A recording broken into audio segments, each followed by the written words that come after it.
Someone told me about a giant potato. I said, like a potato? They're like, yeah, it's like a potato and it's ginormous. It's so big that it's on a truck. So I'm going to check that out because I need to see what this thing looks like.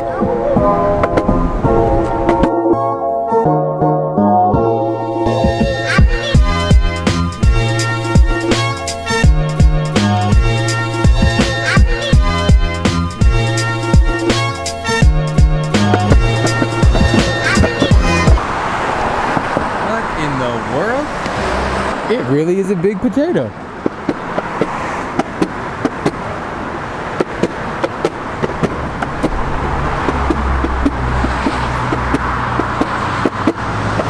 This is the truck that the potato's on.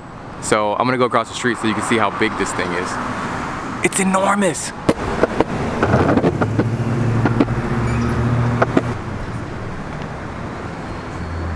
That's one big potato.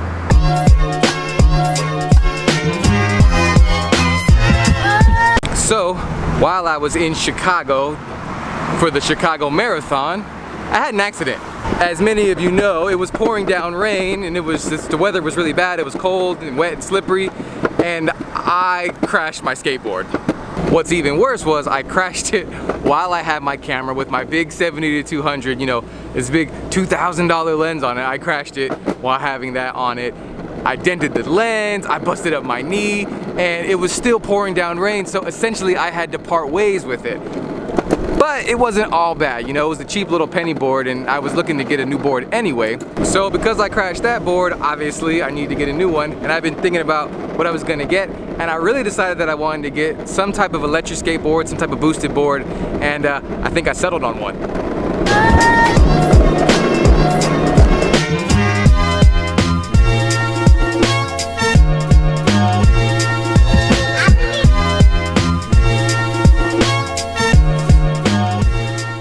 Okay, so after I decided that I was gonna go the route of getting an electric skateboard or a boosted board, I started Googling and searching the different brands of electric skateboards that were out on the market. I took a look at boosted boards, then I took a look at other brands, and I was looking up vlogs. I was checking out Casey Neistat's vlogs on the boosted board, and obviously he rides that board every day, but I was looking at other vloggers like Sarah Dici, and I was seeing how they use the board in their day-to-day life, how they got around, what worked for them in the city. And you know, anybody knows that after you've looked for something specifically, if you're on your mobile device or even on your desktop or your laptop, the Instagram, Facebook marketing wizard, magicians, whatever they are, they do a really good job, because I started getting these ads for this company called Miles Board. So I clicked on them and I wanted to see what they were all about, and came to find out they were here in San Diego. So that was intriguing to me, because as somebody who grew up as the child of small business owners, I can totally understand and respect supporting small businesses and supporting businesses that are in your local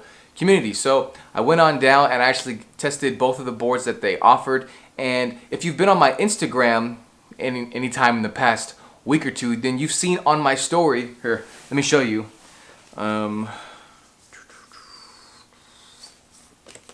Here's my Miles board. So after some thought and some figuring out what I needed for me and my specific needs, I went with the dual motor board, and I'm going to tell you why. I'm going to walk you through top to bottom what I like about this board, the things that you get with it, and since it's been almost 2 weeks now, I feel like I can give an honest opinion and an honest assessment about the board, the things that I like, the things that maybe I think can be improved upon, and hopefully if you're thinking about getting an electric skateboard, this would be a good option in deciding if this is going to be something that's going to be right for you and right for the needs or the wants that you have for an electric skateboard. Let's go.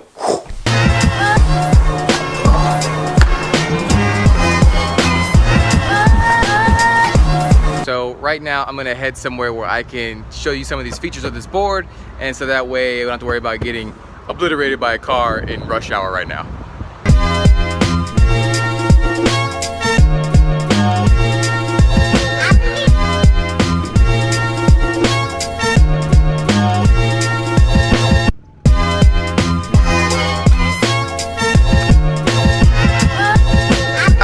So I'm at this really cool bridge, and there's really no one around, so I figured this would be a really good spot for me to walk you through some of the features of the Miles board. Okay, this is the Miles board. It is a fully electric skateboard made again by a company right here in San Diego. Now this deck is made of complete carbon fiber and it's got the logo right smack dab there in the middle. It's got 4 of these dope 80mm, 52mm wheels. They're all in pink. Pink is the only option that you have when you're choosing your wheels. If you're thinking about customizing your board, the only option that they really give you is on the grip tape.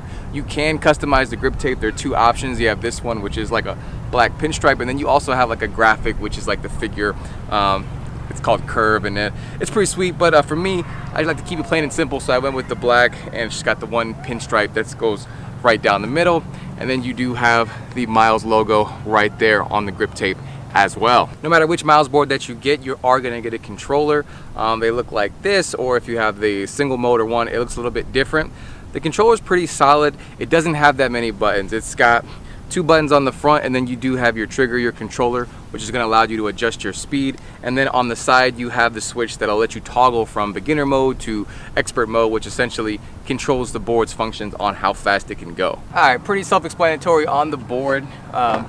Where you see the logo is the front. The back has this rear kind of tail, so it allows you to kind of pivot when you need to. One thing to note is that the board has no flex at all whatsoever.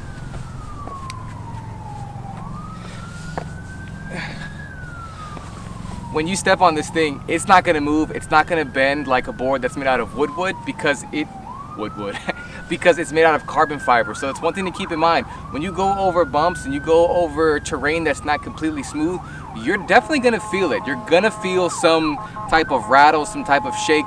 And I think that's one thing that could be improved on if the board wasn't so small, but you're sacrificing some of that comfort when you're riding because the board is so compact. Now, I will definitely list the specs below so that way you can check out for yourself. Essentially, it goes anywhere from 10 to 18 miles depending on your charge, and a couple of factors go into that, like your weight. The top speed they say is 22. I haven't hit 22 yet, but I could imagine if you're going downhill and you got momentum on your side, you can hit that. But I'll leave that below so you can check those out before. The most important thing that you need to know about the Miles board is that it's easy to ride. I mean, at the end of the day, the learning curve is very, very minimal. You get on this thing, it's responsive, it's intuitive, it's simple to use, it looks good, and it gets you from point A to point B, and I'm just loving it. I'm enjoying it. It's my favorite thing at the moment. So there's that.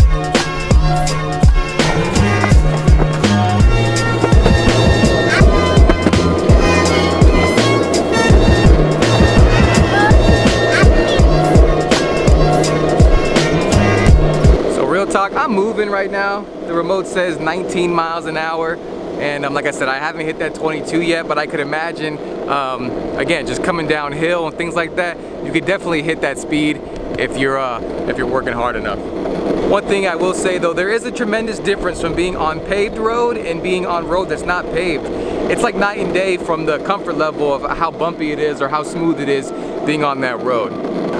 So there you have it. I hope this helps you in kind of decision making. If you're thinking about getting a board, definitely consider grabbing a Miles board. I'm gonna definitely consider grabbing a Pepsi because I'm thirsty. Thanks, man.